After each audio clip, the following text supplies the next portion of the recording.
Welcome back to Pretty Culture 101. I'm Tanya. Welcome to NiaZamar's channel. This week, I want to talk to y'all about black hair. And for a while, I was like, okay, what am I going to say about black hair? How do I want to talk about it? I feel like there's so many things to say about black hair. And again, I feel like all these things I'm talking about are all intermeshed. It's like not just one thing that we're dealing with here. There's so many pieces to it. So I'm like, how do I touch on this? And I feel like I usually start out with what the issue is, but I feel like this time I'm going to start out with ways that we're dealing with it. I think we've been addressing our experiences around black hair and black beauty for so long because it's such a big ass deal.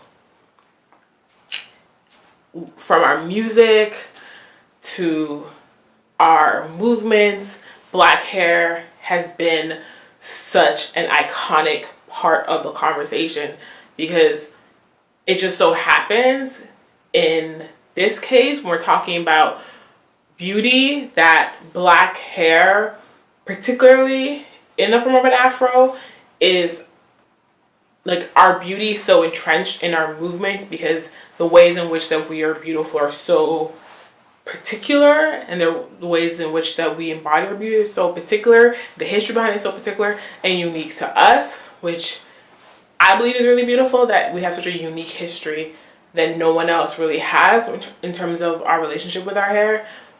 But I think that as much as it's beautiful, there's so many other aspects of pain and trauma that's also there. So it's twofold.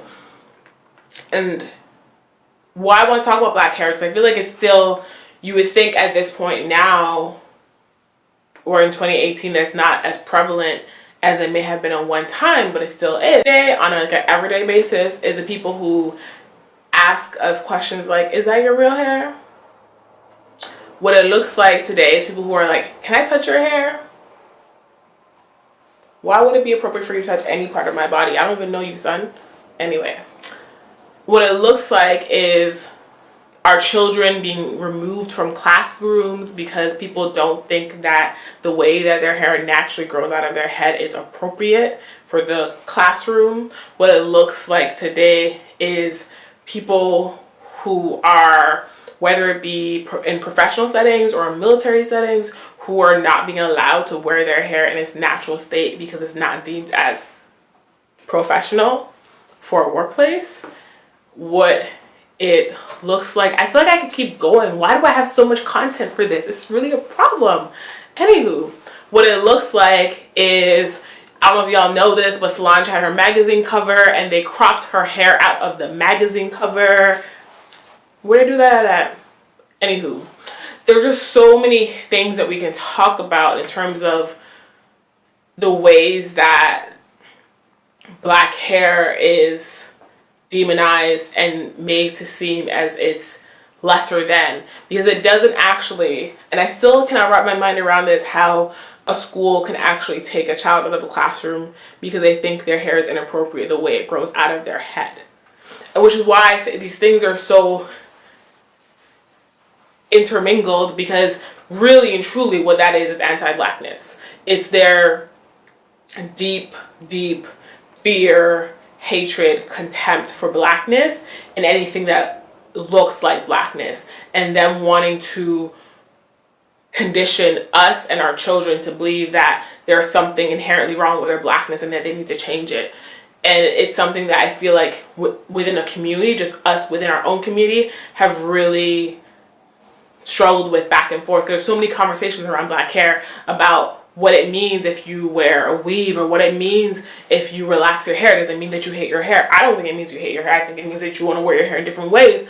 But then what does it mean if you wear your hair in an afro? Does it mean that you are more conscious or more aware than someone else who doesn't? Like, there's so many layers. And I feel like the rough part about it is a lot of this stuff is not, I think it's not stuff that we created, you know? I feel like a lot of the conversation around black hair is not stuff that black people inherently were like, well, we're gonna have these judgments about our hair. It's like all this outside information that's coming in towards us, and we're trying to sort through all the bullshit and don't know what to do with it. So we try to combat it by saying things like, well, if you wear your hair naturally, that means you love yourself, and if you don't, that means you don't love yourself, you're trying to be something else, you know?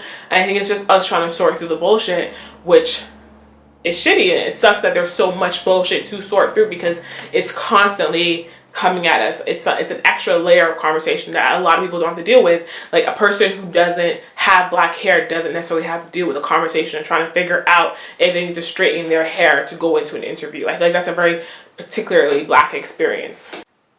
And why there's so much to say about black hair, why it's such a heavy topic, why we feel the way we feel about it,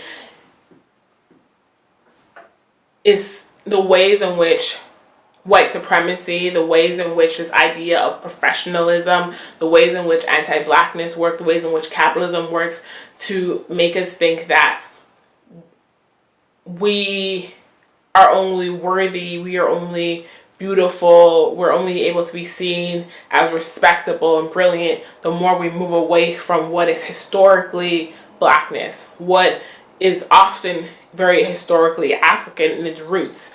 And even for myself, I'll say that when I was moving from high school, when I was in high school, I had natural hair throughout all high school, and going into university to do my undergraduate, I relaxed my hair to go into school because I thought that that would make me seem more grown, is the word I used. I thought I would be grown up. And what I meant by grown up, if I am able to be honest with myself, is respectable. That it would make me a respectable black woman to have straight hair. It was something that people had already been telling me from time in high school, like, you should relax your hair, you should relax your hair, you should relax your hair. And I kind of just didn't take it like as a thing that I needed to do.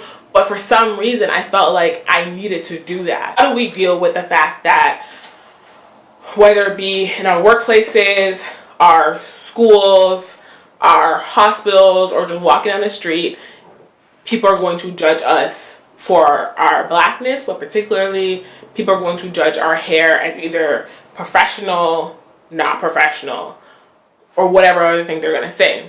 And for me, it's really understanding the history and understanding the depth in which a lot of these styles, I think that when we're trying to have these debates on what different styles mean, I feel like there's multiple avenues to take it from. And one of them for me that's healing is looking at the history, that a lot of braiding patterns, a lot of the ways in which we do our hair have deep historical roots. And they were used historically as ways to tell stories about ourselves. Like, a person's braiding pattern would tell you stories about where they were situated in their community. People used their beauty, their hair specifically, as a way to communicate who they were and how they wanted to be seen within their community. And I think that understanding this helps us to understand more so why hair is so important to our community. Particularly, hair has been historically a communal thing because braiding hair takes a really long time. So multiple people would do it at a time as a way to build relationships in community. So hair has always been very communal for us. So this idea of barbershops and hair salons is not a new thing to us. It's a very old thing in terms of how we congregated as a community. And knowing that has been really helpful for me. And I love seeing other folks speaking out about it. I love that Solange made a whole ass song about, like, don't touch my hair. I think that's powerful. I think NDRE making a song about, like, I'm not my hair is powerful. I think giving voice and life to our stories is powerful and a way for us to heal through some of our experiences. And I also think showing up for each other. I think believing our children when they're like, nah, like, I wasn't doing shit wrong at school, but, like, this is what happened. Like, I think just being present for one another is a way that we heal collectively and together. And I'm curious from you, what are you doing to deal with the ways that people treat black hair in your daily life. What are some conversations that you've been having to deal with it? What does healing look like to you? Comment below. And if you have not watched the past video about anti-blackness, please go ahead and watch that so you can have a little bit more context for what we just spoke about. If you have not subscribed yet, please do that. The next video will be about body goals. I feel like we all got a lot to say about that. Until next week, peace, stay beautiful.